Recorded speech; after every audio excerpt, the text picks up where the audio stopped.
नमस्कार दोस्तों, स्वागत है आपका आज के मुख्य समाचार में, जिसमें सबसे पहली और बड़ी खबर मैं आपको बताएंगे कि भारत जोड़ो यात्रा में शामिल हो सकते हैं अखिलेश यादव और जयंत चौधरी। ओपी राजभर को मिला न्योता। दूसरी ब्रेकिंग न्यूज में जिक्र होगा कि राहुल गांधी ने फिर दी चेतावनी, बोले चीन पाकिस्तान कर रही बड़ी प्लानिंग, युद्ध हुआ तो दोनों से एक साथ होगा। तीसरी ब्रेकिंग न्यूज में आपको बताएंगे कि सीएम गहलोत का बड़ा बयान, बोले बीजेपी आरएसएस वाले जय सिया राम क्यों नहीं बोलते, आज देश में है डर का माहौल। इसी के साथ चौथी ब्रेकिंग न्यूज में जिक्र होगा कि शिंदे फडणवीस सरकार पर लटकी है कानूनी तलवार, बड़ी औद्योगिक परियोजनाएं भी छोड़ चुकी हैं राज्य। और पांचवी ब्रेकिंग न्यूज में आपको बताएंगे कि सपा का सियासी भूचाल लाने वाला दावा, कहा केशव ब्रजेश उखाड़ फेंकेंगे योगी की कुर्सी। दोस्तों, हर एक खबर की गहराई में आपको ले जाएंगे, लेकिन उससे पहले आप अभी इस वीडियो को लाइक और लाल बटन को दबा के चैनल को सब्सक्राइब करके बेल आइकन जरूर दबाइए। रुक करते हैं सबसे पहले और बड़ी खबर की तरफ। भारत जोड़ो यात्रा में शामिल हो सकते हैं अखिलेश यादव और जयंत चौधरी। ओपी राजभर को मिला न्योता। जी हाँ दोस्तों, कांग्रेस की भारत जोड़ो यात्रा जल्द ही उत्तर प्रदेश में प्रवेश होने वाली है और भारत जोड़ो यात्रा अब नए साल से शुरू होगी। और अभी तक इस यात्रा में फिल्मी सितारों के साथ विभिन्न राजनीतिक दलों के लोग शामिल हो चुके हैं और इसके साथ ही खेल जगत से लेकर कई मशहूर हस्तियां भी इसमें शामिल हुए। और दोस्तों, अब यात्रा नए साल में उत्तर प्रदेश में प्रवेश करेगी और कहा जा रहा है कि पार्टी ने इस यात्रा में उत्तर प्रदेश के प्रमुख विपक्षी दल समाजवादी पार्टी के राष्ट्रीय अध्यक्ष अखिलेश यादव, बसपा सुप्रीमो मायावती और आरएलडी प्रमुख जयंत चौधरी को जोड़ने का निर्णय लिया है और इसको लेकर पार्टी इन नेताओं को आमंत्रित करेगी। मीडिया रिपोर्ट्स की माने तो कांग्रेस भाजपा प्रमुख ओम प्रकाश राजभर को भी यात्रा से जोड़ने के लिए आमंत्रित करेगी। बता दें कि कांग्रेस की ये यात्रा 3 जनवरी को दिल्ली से यूपी में प्रवेश करेगी। रुक करते हैं अगली ब्रेकिंग न्यूज की तरफ। राहुल गांधी ने फिर चेताया, बोले चीन पाकिस्तान कर रहे बड़ी प्लानिंग, युद्ध हुआ तो दोनों से होगा। जी हाँ दोस्तों, भारत चीन के बीच चल रहे सीमा विवाद के मुद्दे पर कांग्रेस नेता राहुल गांधी ने केंद्र सरकार को चेताया है।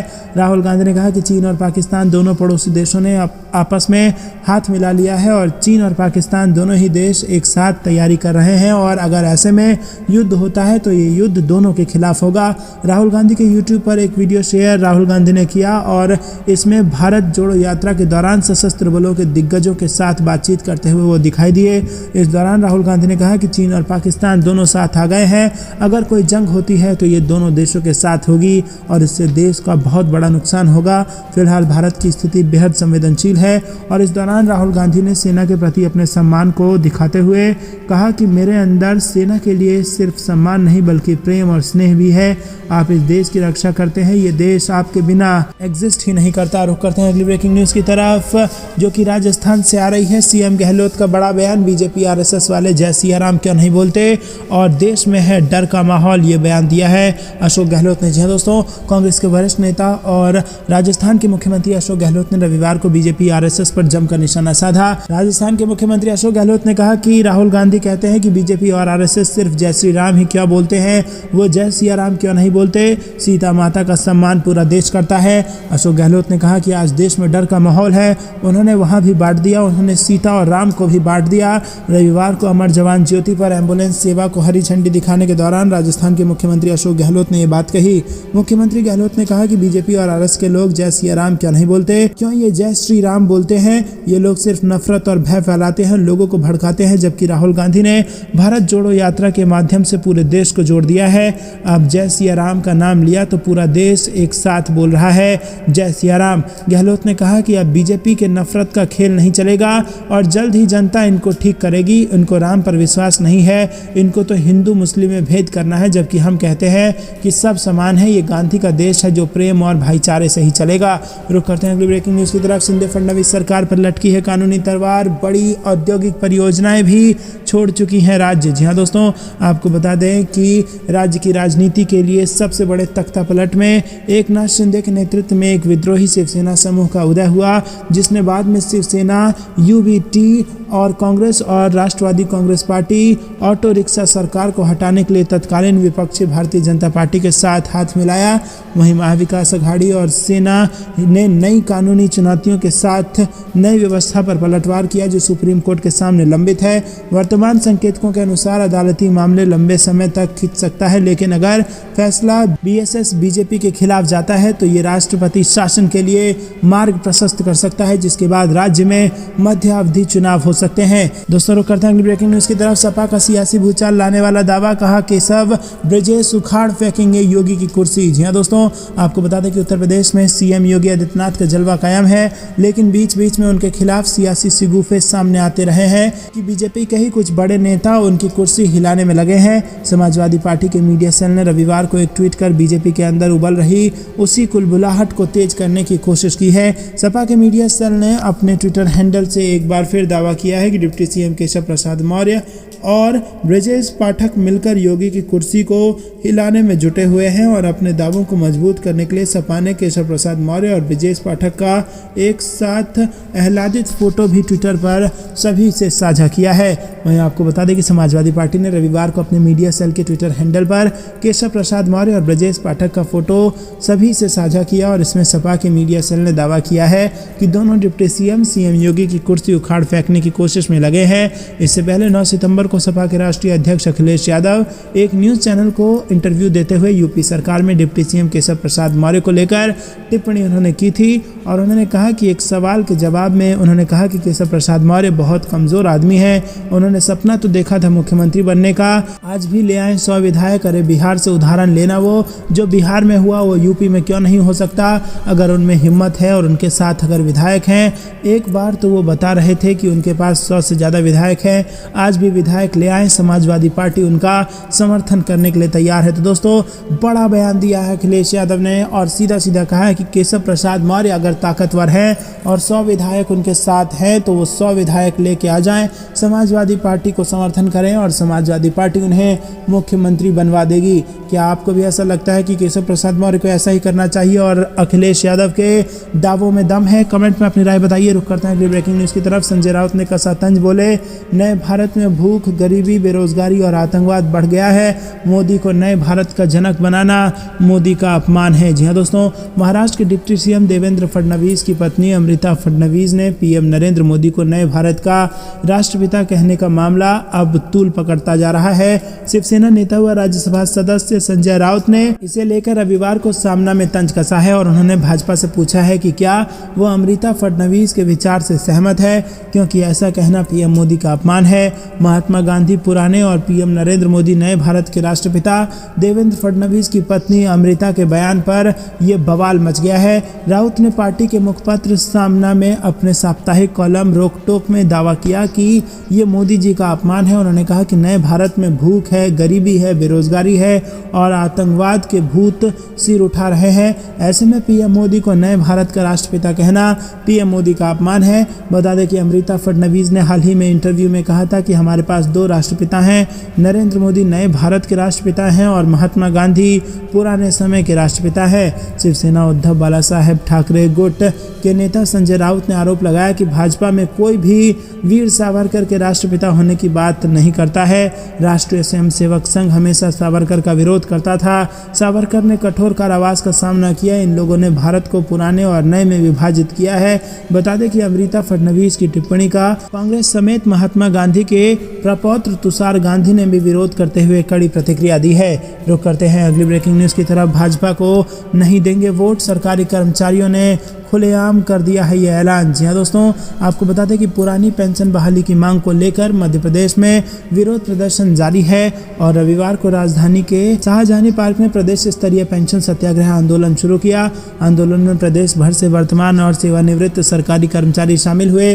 साथ ही पुरानी पेंशन बहाली की मांग को लेकर पेंशन नहीं तो वोट नहीं की थीम पर और टैग पर आंदोलन शुरू किया गया। दोस्तों आपको बता दें, आंदोलनरत कर्मचारियों ने बताया कि सरकार जबरन प्रदेश के कर्मचारियों पर नई पेंशन स्कीम थोप रही है, लिहाजा जीवन भर सरकारी सेवा में रहने के बाद 1000 रुपए तक पेंशन नहीं मिल पा रही है। नई पेंशन स्कीम में ऐसे प्रावधान हैं जो वेतन की कटी राशि के प्रति माह के ब्याज के बराबर तक नहीं है। दोस्तों रुक करते हैं अगली ब्रेकिंग न्यूज की तरफ। यूपी का व्यापारी जीएसटी से बचे या एसटीएफ से, अखिलेश यादव ने बीजेपी सरकार पर साधा निशाना। जी हाँ दोस्तों, उत्तर प्रदेश में व्यापारियों के यहाँ पड़ रहे जीएसटी के छापे को लेकर विपक्षी भाजपा सरकार पर हमलावर है।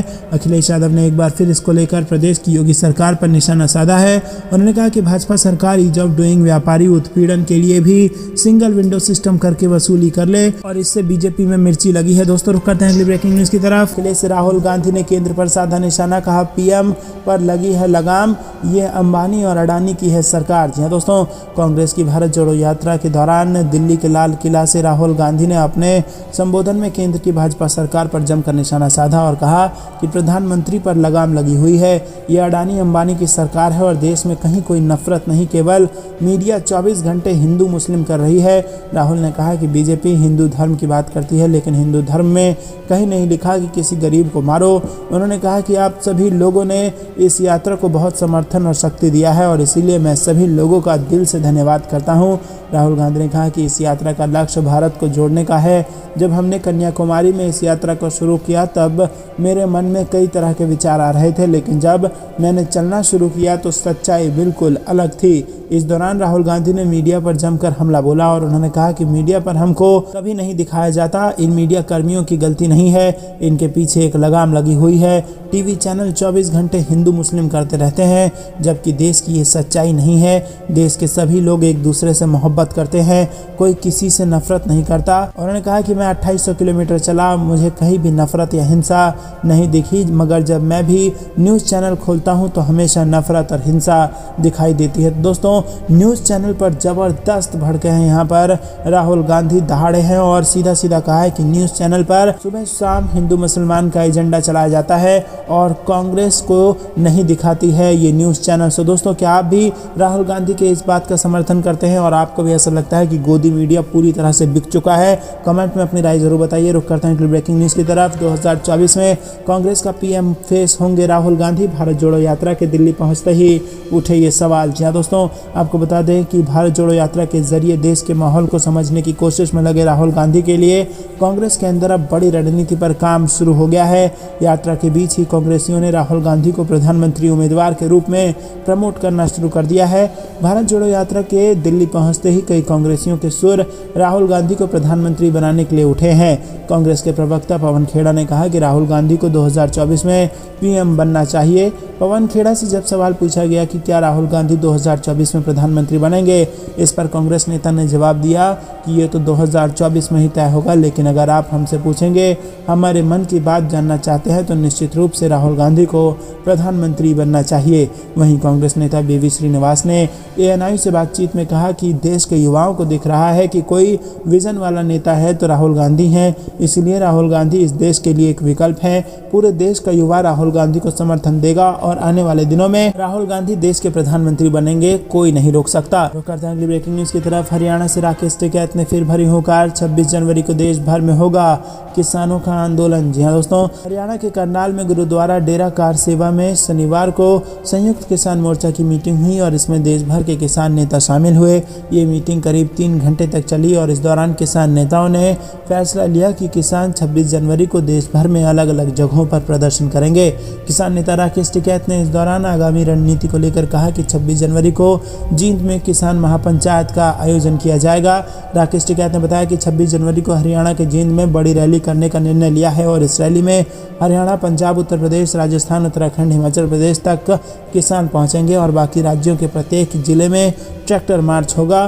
ट्रैक्टर मार्च के बाद किसान मांग पत्र जिला स्तर पर कलेक्टर को ज्ञापन देंगे। और दोस्तों, आपको बता दें कि किसान नेताओं ने कहा है कि 26 जनवरी की रैली के बाद मार्च में किसान दिल्ली में भी मीटिंग करेंगे और उन्होंने कहा कि किसान आंदोलन के दौरान देश भर में किसानों पर जो मुकदमे दर्ज हुए हैं उनको लेकर सरकार तो कह रही है कि उन्होंने केस वापस ले लिए हैं, लेकिन अब तक थानों में मुकदमे आज भी दर्ज हैं, वो रद्द नहीं किए गए हैं। मीटिंग कब होगी अभी इसकी तारीख घोषित नहीं की गई है, लेकिन आने वाले समय में तारीख तय कर दी जाएगी।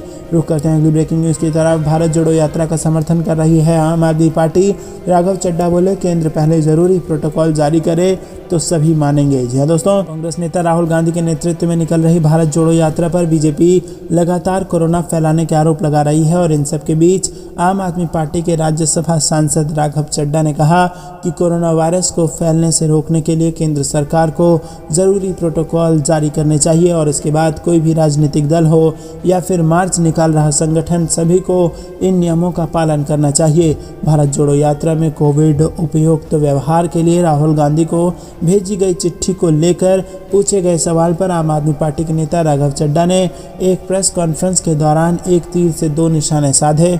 उन्होंने उन्होंने भारत जोड़ो यात्रा का नाम न लेते हुए कहा कि अगर केंद्र सरकार कोई ज़रूरी प्रोटोकॉल जारी करती है तो उसे सभी लोगों को मानना चाहिए। फिलहाल सरकार ने ऐसा कोई कदम नहीं उठाया है। अगर ऐसा होगा तो सभी राजनीतिक दल ये प्रोटोकॉल समान रूप से लागू होगा। और चड्डा का यह बयान ऐसा था जैसे वो राहुल गांधी की यात्रा का समर्थन कर रहे हों। रुक करते हैं अगली ब्रेकिंग न्यूज़ की तरफ। किसानों को छलने का सरकार ने तैयार किया नया शगुफा, बढ़ती महंगाई पर अखिलेश यादव का बीजेपी पर वार। जी हाँ दोस्तों, खाद्य पदार्थों, तेल और कीटनाशक वस्तुओं पर बढ़ते दाम को लेकर सपा राष्ट्रीय अध्यक्ष अखिलेश यादव ने एक बार फिर भाजपा सरकार पर हमला बोला है। समाजवादी पार्टी के राष्ट्रीय अध्यक्ष अखिलेश यादव ने कहा कि भाजपा सरकार लगातार किसानों को धोखा दे रही है। भाजपा पिछले 8 सालों से किसानों की आय दोगुनी करने का झूठा वादा करती है। पहले कहा गया कि 2022 तक किसानों की आय दोगुनी कर देंगे और अब किसानों की आय दोगुनी करने के लिए फ्रांस की सरकार से समझौता हो रहा है। सपा अध्यक्ष अखिलेश यादव ने कहा कि सरकार ने अब किसानों को छलने का नया शगुफा तैयार किया है। बढ़ती महंगाई, डीजल पेट्रोल की बढ़ती कीमतें, खाद, बीज, कीटनाशक आदि अन्य कृषि उपयोगी वस्तुओं के बढ़ते दामों से किसानों की आय कैसे दुगनी होगी, ये समझ से परे है। जब वर्ष 2022 समाप्ति पर है तब भाजपा का ये कहना कि किसानों की आय दोगुनी करने की भावी योजना पर विचार मंथन चल रहा है, ये तब और हास्यास्पद हो जाता है जब अब कहा जा रहा है कि ये विदेशी मदद से ही संभव हो सकेगा। रुक करते हैं अगली ब्रेकिंग न्यूज़ की तरफ। 2024 की तैयारी में बीजेपी से पिछड़ने को तैयार नहीं लालू की आरजेडी, तेजस्वी ने कह दिया बूथ मजबूत करो। जी हाँ दोस्तों आपको बता दें कि नीतीश के साथ आने से आरजेडी का उत्साह दोगुना हो गया है और इसके बाद वो कोई रिस्क लेने के मूड में तेजस्वी यादव नहीं दिख रहे हैं। तेजस्वी ने अगला लोकसभा चुनाव जीतने के लिए खाका तैयार कर लिया है और इसके लिए पार्टी ने अपने सभी विधायकों को बूथ स्तर तक संगठन को मजबूत बनाने का टास्क सौंप दिया है। शुक्रवार को पार्टी विधायक दल की बैठक में पार्टी ने अपने भविष्य की रणनीति को लेकर मंथन किया। प्रदेश अध्यक्ष जगदानंद सिंह की अध्यक्षता में ये बैठक बुलाई गई थी। रावड़ी आवास पर आयोजित बैठक में उप मुख्यमंत्री तेजस्वी यादव, तेज प्रताप यादव समेत पार्टी के तमाम बड़े नेता शामिल हुए और बैठक में सभी विधान पार्षद और राज्य कोटे के मंत्री भी मौजूद रहे और इसमें संगठन की कमजोरियों को दूर करने पर भी चर्चा हुई। बैठक खत्म होने के बाद जगदानंद सिंह ने बताया कि बैठक में 2024 के लोकसभा और 25 के विधानसभा चुनाव को लेकर पार्टी और संगठन को मजबूत बनाने पर चर्चा की गई और चुनाव में संगठन कमजोर न पड़े, हमने इस पर विचार विमर्श किया। रुक करते हैं अगली ब्रेकिंग न्यूज़ की तरफ। शिंदे फडणवीस सरकार अनैतिक, मोदी नहीं हिंदुत्ववादी, सुब्रमण्यम स्वामी का बीजेपी पर निशाना। जी हाँ दोस्तों, आपको बता दें बीजेपी नेता और पूर्व सांसद डॉक्टर सुब्रमण्यम स्वामी ने प्रधानमंत्री नरेंद्र मोदी को अहंकारी बताते हुए उन पर निशाना साधा। सुब्रमण्यम स्वामी ने महाराष्ट्र की शिंदे बीजेपी सरकार को भी अनैतिक बताया और कहा कि उनका मामला सुप्रीम कोर्ट में पड़ा हुआ है। मंदिरों के स्वामित्व मामले में सुब्रमण्यम स्वामी ने कहा कि सरकार को देश में मंदिरों को अपने कब्जे में लेने का कोई अधिकार नहीं है। उन्होंने कहा कि उत्तराखंड में भी उन्होंने सारे मंदिरों को अपने हाथ में ले लिया। पीएम मोदी पर निशाना साधते हुए सुब्रमण्यम स्वामी ने कहा कि मैंने उनकी रावण से तुलना नहीं की थी, लेकिन वह अहंकार में कई चीज़ कर रहे हैं। रावण तो मोदी से भी ज़्यादा ज्ञानी था लेकिन अहंकार में डूब गया। ये भी अहंकार में है, किसी की नहीं सुनते हैं और एक भी चर्चा को छुआ नहीं, एक मस्जिद को छुआ नहीं। हिंदुओं ने क्या पाप किया है, वो हिंदुत्ववादी नहीं है। उत्तराखंड में सारे मंदिरों को अपने हाथ में ले लिया। दोस्तों रुक करते हैं अगली ब्रेकिंग न्यूज़ की तरफ। कोई भी ताकत भारत जोड़ो यात्रा को नहीं रोक सकती, कांग्रेस नेता जयराम रमेश का बयान। जी हाँ दोस्तों, केंद्र सरकार ने भारत जोड़ो यात्रा को लेकर लेटर जारी किया है जिसमें यात्रा के दौरान कोरोना नियमों के पालन करने की बात कही गई है। केंद्र सरकार के इस लेटर के बाद से सियासी पारा चढ़ता दिख रहा है। बीजेपी और कांग्रेस के बीच आरोप प्रत्यारोप का सिलसिला जारी है और अब कांग्रेस के राज्यसभा सांसद जयराम रमेश ने केंद्र सरकार पर निशाना साधा है। कांग्रेस नेता जयराम रमेश ने शुक्रवार को कहा कि भारत जोड़ो यात्रा के 108वें दिन हम दिल्ली पहुंच रहे हैं और इस वजह से पिछले कुछ दिनों से दिल्ली में हलचल और बेचैनी बढ़ी हुई है। इसके साथ ही उन्होंने कहा कि राहुल गांधी की ये बात याद रखनी चाहिए कि कोई भी शक्ति इस यात्रा को नहीं रोक सकती। आपको बता दें कि इससे पहले राहुल गांधी ने भी केंद्र सरकार पर हमला करते हुए कहा था कि भारत जोड़ो यात्रा की सफलता को देख दिल्ली वाले बौखला गए हैं, जिससे अब इसके रोकने का प्रयास किया जाएगा और हालांकि ये यात्रा रुकने वाली नहीं है।